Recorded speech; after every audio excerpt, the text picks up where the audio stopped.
Hey everybody, how you doing? This is Oliver Joyce from Whiskey Barrel Studios, and it's such a beautiful autumn day that I thought today's video would be outside in the garden. We do something a little bit different than the usual sitting in front of the computer, rambling to you. I'm going to ramble to you from my back deck. And today I thought I'd talk to you a little bit about some of the books that I use when I make my games, some of the books that inspire me, and some of the books that I use as references and resources. This particular video will be of most interest to those people in the Swords and Sandals community. They're interested in making their own games, sort of people that have followed me and are interested in how I make my games. And if you're sort of looking for some advice and interesting bits of information on how you too can make your own games, there might be something in here for you as well. So there's about 12 or 15 books there, so we're going to go through them all and just I'll tell you a little bit about each one and why I bought it, basically. So let's start with an old one. This one is called Game Design Theory and Practice, and this book is a good 20 years or more old. And across the old plains, even in suburbia, there's always the sound of leaf blowers and planes flying overhead and so on. There is no peace. No peace for a man, I tell you. This book is pretty old, but it's got a lot of interesting interviews with guys like Will Wright, who did SimCity, Chris Crawford, who's sort of one of the grandfathers of game development from a long time ago, Ed Logg, who made Gauntlet. It's got a lot of interviews, a bit of chapters on storytelling. It's interesting reading old books like this because they sort of predate the rise of Steam and internet gaming and that kind of thing. And I find going back to see where they thought the games industry would go is quite sort of telling. Next up, one of the most popular and famous books on game design itself is from Jesse Schell, and this is The Art of Game Design. This is, subtitled A Book of Lenses, and it's one of the most interesting books you'll read on game design ever, I think. It goes through all the different sort of areas of game design and divides them into lenses, and lenses, just little bits of advice, and then it sort of goes through the theory behind it, like, why certain bits of UI are the way they are, and mapping information to channels, like why does Zelda have the little two buttons up the top, and why does it have a mini map like this? Talks about why you should use puzzles, using empty space in games and that kind of thing. And if you're interested in just learning everything there is about sort of the theory behind game design, this is, I think, the best book you can read. And I actually probably need to read it again because it talks a lot about the psychology behind games, and it is famous for a reason. And you could do a lot worse than getting this book. If none of the other books interest you, get this one. Next up, we have another old one, Swords and Circuitry, by Neil Halford, who developed Betrayal at Krondor, and he's actually a really nice guy. We follow each other on Twitter, and he's very friendly, and he talks a lot about Betrayal at Krondor, which is one of the classic 90s RPGs, one of the more ambitious ones as well, because it actually had a 3D map, and you went around and had sort of turn-based combat and pre-rendered characters sort of animated. It was really ambitious, and looking back, kind of clunky, but definitely for its time, pretty amazing. He also worked on things like, no, actually not him. It has interviews with guys who worked on Dungeon Siege, Neverwinter Nights, Ultima Online. Excuse me, sir. Planes. I thought we were grounded. I thought we were in some kind of pandemic. Yet we're flying over. Anyway, Neil Halford wrote this, Swords and Circuitry, and if you're interested in making role-playing games in particular, this is a great book because it has some really good sort of appendixes and indexes at the back. Things like, weapon descriptions, tables on, all sorts of things they actually used in games. One particular game called Nox that has a whole bunch of information about the different spells they use and why they use them, so on. It's a really kind of more than just a bare bones guide to making role-playing games. Again, a really old one, so it predates things like internet gaming and indie gaming and that kind of thing. But yeah, good one. theory of fun, and this is one I got years and years ago. To be honest, from Raf Costa, to be honest, it's a little airy-fairy for me. It's a little bit too far into the philosophy of why we make games, who are games for, and that kind of thing. I kind of liked it the first time I read it, but the more I read it, and I've reread it once or twice, I kind of feel like it's a little bit fluffy. You know, I kind of see so many games out there and so many sort of people talking about, games as art and all sorts of stuff like that. And when I just want to make games because I like making games, this goes a little bit too far in that direction of who are games for and why games are fun. I mean, there is a lot of good stuff in there, but for me, it's a little bit too, I don't know what the term, woke, if there's such a term for game design. But yeah, very, very famous book, and I have it on my shelf. If you're interested in particularly designing role-playing games, not necessarily computer role-playing games, but this is a great one. This is another old one called Through Dungeons Deep, and it's pretty old now. This was made in the early 80s, I think, if I have a look. 1982, so it's almost as old as I am. But and the author Robert Plemondon is quite a grumpy fellow, and it comes across in his book as well. And I find this is a great book just on designing dungeons and outfitting your party and basically running almost a Dungeons and Dragons campaign, but you can really translate that into making sort of how to design your own computer role-playing game. Fantastic chapters like non-player characters and monsters, dungeon campaigns, designing your wealth and power in the game, scaling that kind of stuff, using magic and combat. If you can find this on eBay or wherever, or Amazon, wherever you get your books, it's an old one but very entertaining read. Through Dungeons Deep as well, which is of course a reference to Tolkien and the old Misty Mountains song. My little boy Isaac is 3 and he loves that song. He can sing the whole first verse, far over the misty mountains cold. You know the one. Through dungeons deep and caverns old. And this is one of my favorites. This is the book of Ultima. And, fairly specific if you're trying to make an Ultima game, like I keep saying I want to in Constellation Mirror. But this book not only details the sort of the history of Ultima, and Ultima's 1, 2, 3, 4, 5, and 6. Up to 6, it sort of ignores 7, 8, 9 because it predates them. But it also has behind the scenes of making Ultima 6, which is one of my favorite, probably my favorite in the Ultima series. And it has some invaluable information on how they did the tile mapping, how they did the dialogue system, and I could read 10 volumes on this sort of stuff. So if you want to make an old school role-playing game like Ultima, this book is for you. It's pretty hard to find now, and the copy I got was from a local library owned by one character called Ryan D. Barton, who wrote his name in big hieroglyphs on the side. So thanks, Ryan, wherever you are now. If you're a fan of Sword and Sandals, thanks for writing your name on the side of the book. But anyway, it looks like it was enjoyed a lot before it came to me. A lot of the books I have are primarily on design because I feel like you can learn most of your programming sort of stuff from YouTube tutorials and that kind of thing. Again, I'm not sure if you can hear that, but that is a loud truck trundling up the hill near our house. Madness. Speaking of grumpy game developers, myself included, I'm pretty grumpy. I'm an old timer, I'm allowed to be grumpy. But this is the grandfather of them all. Chris Crawford on game design. And this guy, I'm going to zoom in here so you can see his picture. An old photo, but this is one of the great books. I love this book, kind of ironically.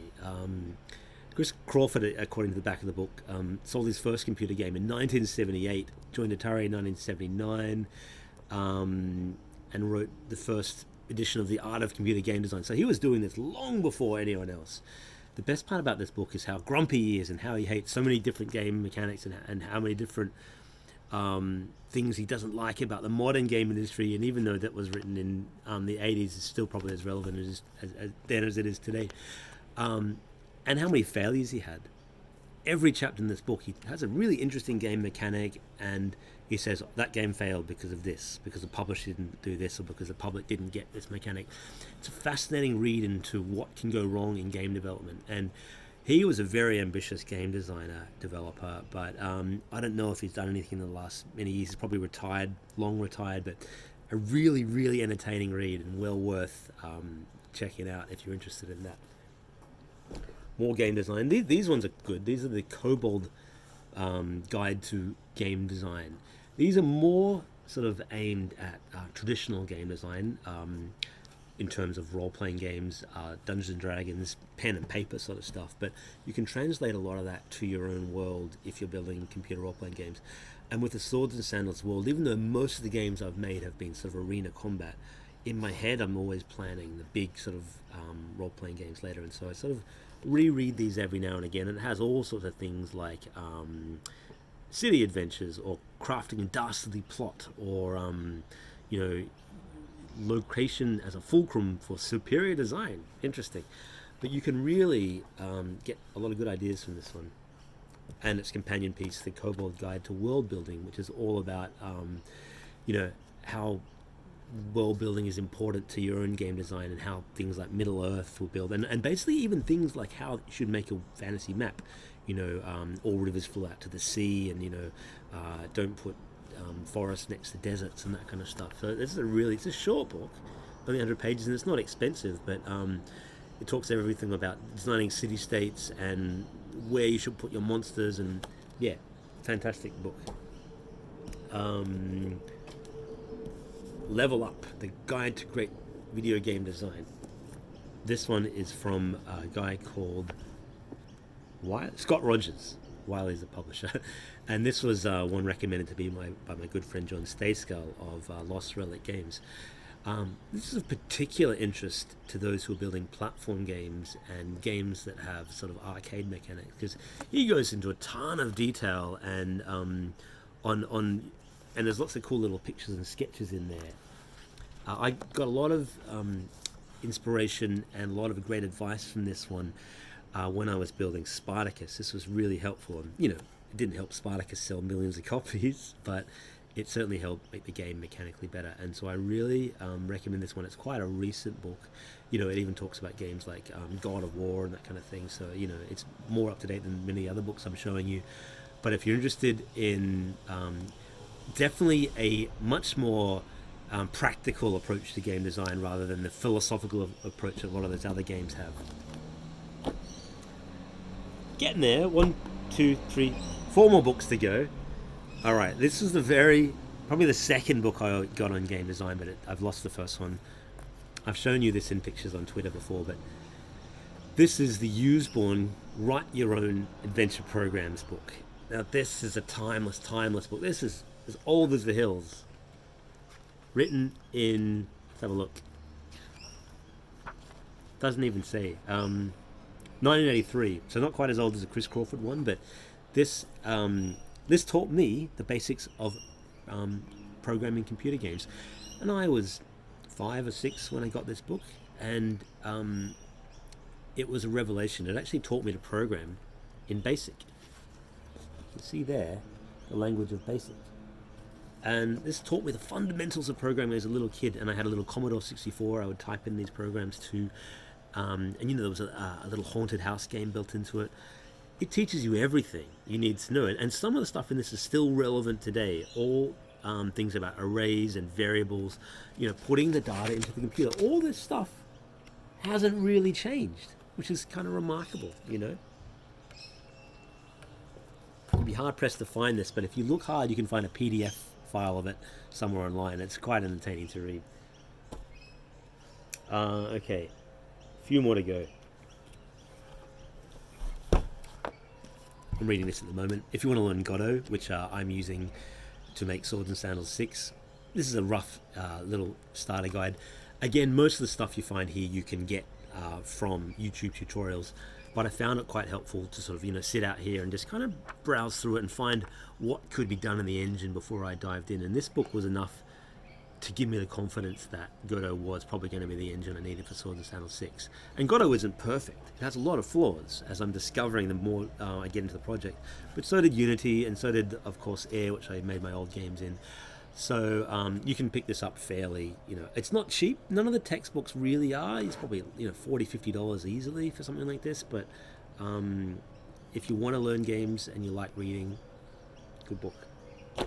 Okay, okay, this one. He-Man. This was on the shelf next to all the other game design books, but as many of you know, I'm very much inspired by He-Man. And this is a collection of all the mini comics throughout the years.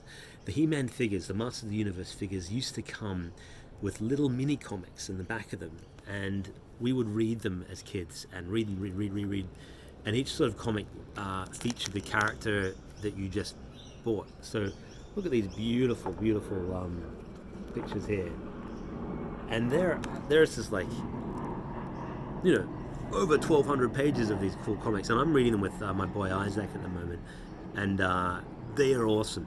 And of course, He-Man was one of the major inspirations for Swords and Sandals, and still is to this day. And so every now and again I look through these comics to find inspiration for locations and characters and that kind of thing. I owe a great debt to the Masters of the Universe. 2 more books. This is a really cool book, not so much for game design, but actually no, kind of for game design, but if you're interested in computer role-playing games and the history of them, like I am, the CRPG book, edited by a guy called Felipe Pepe, I believe is his name, a Brazilian guy who lives in Japan, has done this massive 500-page tome, and I bought this, not cheap, but very cool, and there's all sorts of full-color images and printing on computer games throughout history. Everything from it starts off way back to games like Akalabeth, the prequel to Ultima, Rogue, the original Rogue. That's the original Rogue. When everyone talks about roguelikes, this is the original Rogue, all the way through to games like Divinity: Original Sin and that kind of thing. And each game has a couple of pages on it. Unfortunately, no Swords and Sandals in there yet, but if you ever does a sequel, I'd love to see it in there.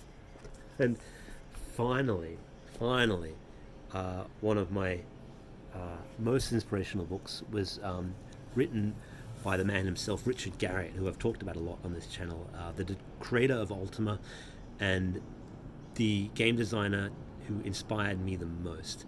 This is a fascinating book. It's called Explore, Create, and it's part biography and part history of Ultima. Each chapter sort of talks about a different aspect of either, his business, the creation of the Ultima series, what went right, what went wrong, that kind of thing. And there's also chapters on his exploration days, and he's an adventurer. He's been up in the space. He's been on the space station. He has been to the bottom of the ocean. This is a fascinating man. Whoa. There he is. I highly recommend this, not only to fans of Ultima and computer games, but to fans of adventurers. I would love to read it again, actually. It's not a big book, 240 pages. You can read it in a few days, but well worth it. All right. Thanks for staying with me. Hope you've enjoyed that last sort of 20 minutes. It's a little insight to the books that I've read over the years. I've been collecting those since I was, first one I got when I was about 5 or 6, and most of them I've bought in my 20s and 30s. There are so many game design and development books out there. Anything that interests you, you can find a topic, you can find on the shelves. It's worth noting that much of the technical information you find in these books does go out of date fairly quickly from a programming standpoint. So you notice there's very few programming books out. I still have some programming books on the shelves, like mastering Unity, learning ActionScript for Flash and those kind of things. I still have those, but they're so out of date already that I don't really consult them often. But the design stuff doesn't really go out of style. A good design book is good forever, and it can certainly inspire you. It helps you. Reading books like these, or any books, gets you away from the computer, and it's something that I'm guilty of, spending way too much time in front of the screen. So if I can get out here in the garden or go and sit in a park or something and read a book, I certainly will. And I find when I'm away from the computer on a hike or just amongst nature like this, and this beautiful autumn day, except for the infernal noise of some kind of leaf blowing chopping machine, something out there, which hopefully you can't even pick up on the video. But yeah, I find it really inspirational to be out and just taking a breath and getting away from things really helps me when I'm back at the computer to make the games that I like to make and hopefully you like to play. Anyway, that's it for today. I'll do another one of these videos soon. We'll just talk about regular books, some of the books that have inspired me just in general, the books I like to read. Maybe we'll do a DVD one.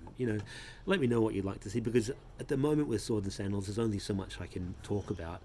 I'm making the game. There's a lot going on in the game, but I can't show you anything yet because I've told myself that, until I've got something really ready to show you, you won't see anything. So just trying to fill in time by making these interesting videos and keeping the channel running. Anyway, if you like the stuff, hit the bell, like, subscribe, all the rest. And more importantly, look after yourselves. Have a brilliant week, and I'll see you real soon. Okay, bye for now.